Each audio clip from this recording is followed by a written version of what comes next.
समीक्षा करके समेकित रूप से समीक्षा करके इस पर निर्णय लेकर शीघ्र ही निर्णय लेने का आश्वासन दिया है। इसके बाद माध्यमिक विद्यालय के कोड निलंबन संबंधी आदेश निरस्त कर पूर्व की व्यवस्था बहाल करने के भी संबंध में ये दूसरा नंबर पर था, जो कि हमने बोला कि पहले के साथ इसको लिया गया। इस पर भी बात हुई, इस पर भी उन्होंने सहानुभूति पूर्वक और निर्णय लेने का उन्होंने आश्वासन दिया है। और सब 1 महीना के अंदर जितना भी बात हुई आज, उसको 1 महीना के अंदर अपने वरिष्ठ अधिकारियों के साथ बैठक करके वो निर्णय लेंगे, ताकि फिर 2 तरह की बात नहीं हो। जो भी नियम कानून है उसके अंतर्गत अपने वरिष्ठ अधिकारियों के साथ बैठ करके इस पर निर्णय लेंगे। और चौथा बहुत मोस्ट इम्पोर्टेंट, बहुत दिनों से जो परियोजना बालिका विद्यालय की मान्यता के साथ साथ कुछ इसमें अप्रशिक्षित शिक्षक रह गए हैं, हाँ अनट्रेंड को, जिसमें कि कुछ लगता है कि त्रुटि रह गई विभाग से। कुछ लोगों की बहाली हुई, कुछ लोगों का नहीं हुआ, बहुत कम से ऐसे लोग बच गए हैं। तो इसलिए ये हुआ कि जब इस तरह का नियम लागू हो गया कि जो अनट्रेंड है उसको भी उसमें से कुछ ले लिया गया माननीय हाईकोर्ट के आदेश पर, तो जो बच गए हैं तो उस आदेश का पालन करते हुए कुछ लोग बहुत कम बच गए हैं, उनकी भी सेवा का समंजन कर लिया जाए।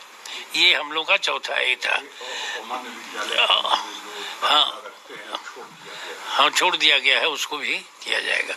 इसके बाद अतिथि शिक्षकों के समायोजन के बाद में सेवा कर रहा है, सेवा दे रहा है और उसकी योग्यता भी है, योग्यता है तभी लिया गया, इमरजेंसी में लिया गया और बहुत दिनों तक शिक्षा का काम ये लोग चलाए।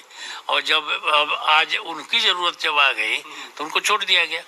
तो इसलिए उनकी ज़रूरतों को ध्यान में रख करके उनकी सेवा का भी समंजन किया जाए। और फिर एक इसके बाद भी एक तो आया था कि कुछ लोगों का जैसे बढ़ाना है, एज बढ़ाना है, एज का फैक्टर उसमें नहीं किया है, तो एज के फैक्टर पर भी उन्होंने कहा कि ठीक है इसको हम करेंगे, एज बढ़ा दिया जाएगा और उनको वो लोग पूरा हेल्प करेंगे। और यूनिवर्सिटी गेस्ट टीचर पर भी बात लागू हुई है, इसको किया जाएगा। तो ये मोटा मोटी जितना भी एजेंडा हुआ, इस एजेंडा में जो 5 चीज है इसके अलावे भी और यहाँ पर बैठकर कुछ बातें हुई है जो कि इसमें एजेंडा में नहीं था। हाँ, सब संस्कृत मदरसा सबकी बात हुई, तो जो कि इसमें एजेंडा में नहीं था लेकिन लिया गया इसको। इसके बाद वो माध्यमिक विद्यालय जो है लोग तक वो क्या नाम है, कौन दिए थे जो अल्पसंख्यक विद्यालय, हाँ उस सब के चीज लिया गया है। सारी बातों को आज यहाँ पर बड़ा ही सार्थक